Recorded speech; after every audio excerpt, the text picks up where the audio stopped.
hablado de todo esto y llegamos al año 1989. Bueno, vamos a empezar por 1988. Hubo una carta, una comunicación que yo diría que marcó un poco el declive ya de la credibilidad de Humo. Fue en noviembre de 1988, hubo una reunión.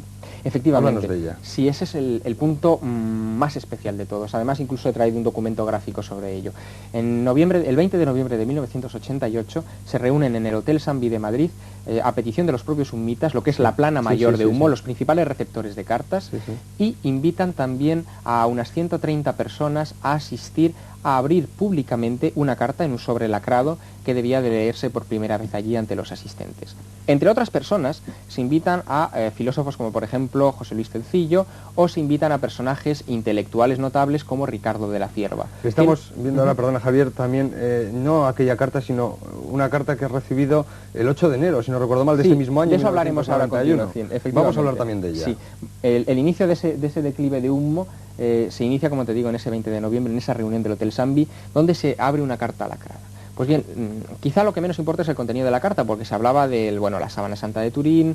Ellos se justificaban, los humitas, porque un año antes habían dicho que la sábana de Turín era auténtica, y entonces aparecieron todas las informaciones en la prensa en esa época de que la sábana de Turín era una falsificación del siglo XIV. Ellos necesitaron justificarse, porque ellos son todos sapientes, entonces crearon esa especie de reunión forzada. Lo curioso, y es aquí donde empiezan las concomitancias extrañas, es que ese mismo día, a esa misma hora, en el Hotel Meliá Castilla de Madrid, se reunía la plana mayor de la integrante del movimiento Dianética, de la Iglesia de la Cienciología.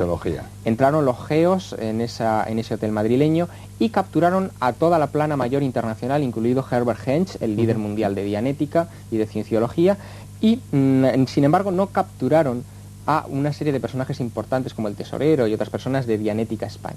¿Dónde estaban estos personajes? Aunque no te lo puedas creer, estaban en la reunión del Hotel Sambi con los humitas, donde también existían diversos personajes de la Comisión Antisectas del Parlamento, que en aquel momento funcionaba bastante bien. Ese dato es impresionante, Javier. Sí, es impresionante porque puede marcar el final real de toda una historia, de dónde proviene todo esto. Exacto, porque ahí descubrimos una conexión subrepticia bastante negra.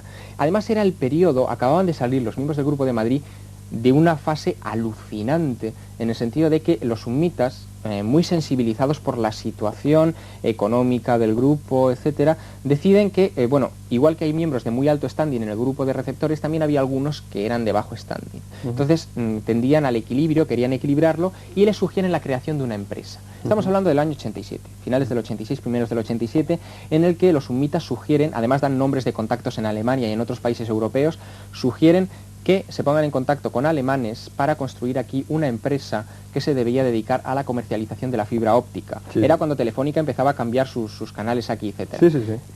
Si se hubiese constituido esa empresa, porque al final hubo diferencias entre sí de los accionistas del propio grupo de Humo, si se hubiese constituido esa empresa con todas las directrices que imponía los humitas con sus cartas anónimas, ahora mismo, en vez de tener a Alcatel y otras empresas que se dedican a la fibra óptica, tendríamos empresas que se llamarían OEMI S.A., que es un vocablo humita, e Ibozó U.S.A. Y atención, porque estamos hablando de humitas como empresarios. Humitas como empresarios, como asesores de empresa, que es otro dato impresionante de aquella época, y que el fracaso de esa intentona empresarial es lo que también marca un poco el declive de Humo. Y la última carta, que es la que veíamos hace unos momentos en pantalla, ya es el colmo, es decir, es la creme de la creme. En esa carta, que fue recibida el 9 de enero del pasado año y que todavía es ultra secreta, o está considerada ultra secreta... de este año, perdón.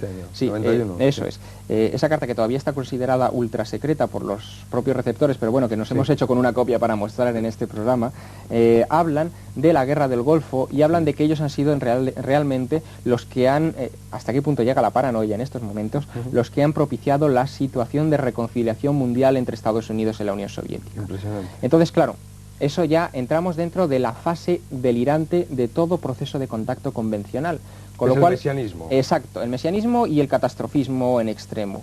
Con lo cual, esta última fase, con cartas como esta, ya nos marcarían ese declive del tema de Humo, y ese también, y eso es un dato importante, esa especie de nueva cúpula directiva detrás de las personas que están moviendo los hilos de Humo. Unas cartas que todavía hoy se siguen recibiendo y que desde luego todavía darán mucho que hablar, a pesar de que en este último documento del 9 de enero hablan de que van a abandonar definitivamente nuestro planeta, cosa que ya han dicho en 3 o 4 ocasiones. Como se habló mucho también, Javier, del ovni de Voronezh, famoso en Rusia, que decían que también provenía de humo y que habían visto el emblema de humo. Ese es otro dato desconcertante, es decir, el ovni de la Unión Soviética, cuando salieron los teletipos de la agencia TASS, aparecía con el símbolo de humo allí.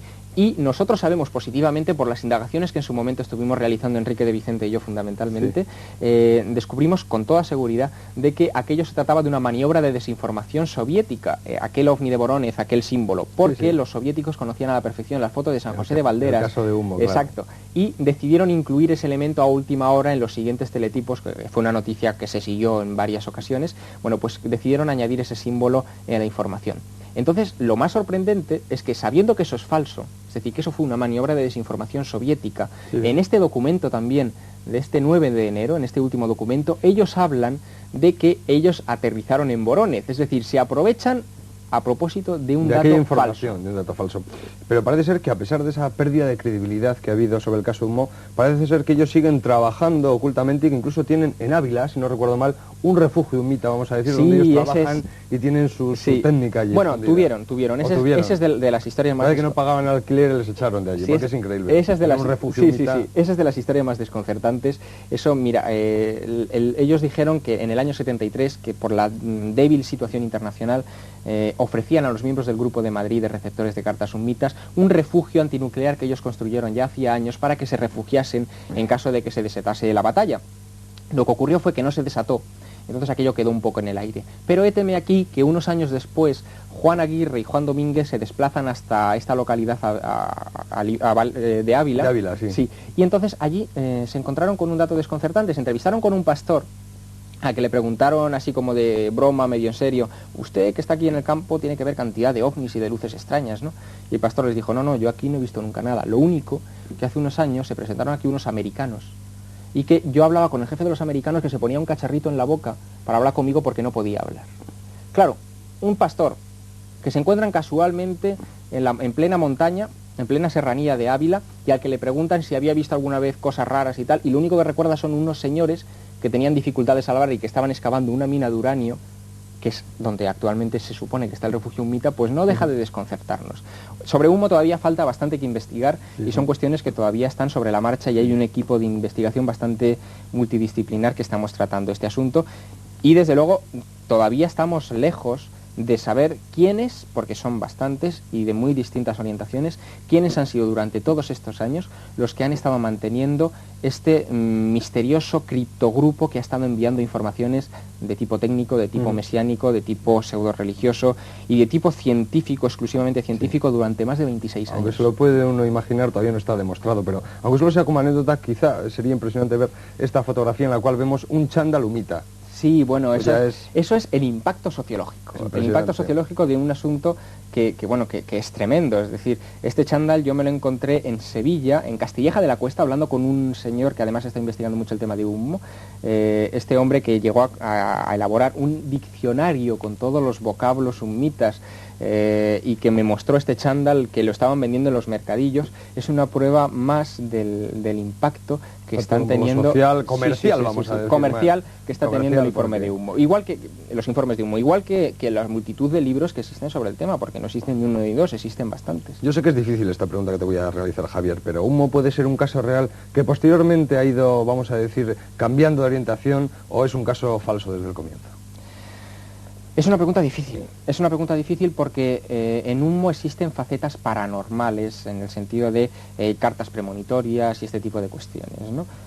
Pero yo me atrevería a decir que en general humo es un fraude, desde el principio, un fraude muy conseguido, pero ojo, no un fraude cualquiera. Esto se trata indudablemente de un fraude concienzudo creado probablemente, ya te digo... A un alto nivel. A un altísimo, no a un altísimo nivel. Tecnológico, social, religioso, etc. Sí, aunque en algunas ocasiones haya sido captado y utilizado por otros miembros u otras organizaciones de más bajo nivel. Pero esto ha sido una especie de experimento que se ha ido pasando de mano en mano y que es lo único que a nivel lógico y a nivel de nuestras investigaciones explicaría esos cambios de sentido de las cartas. Muchísimas gracias, Javier. A ti.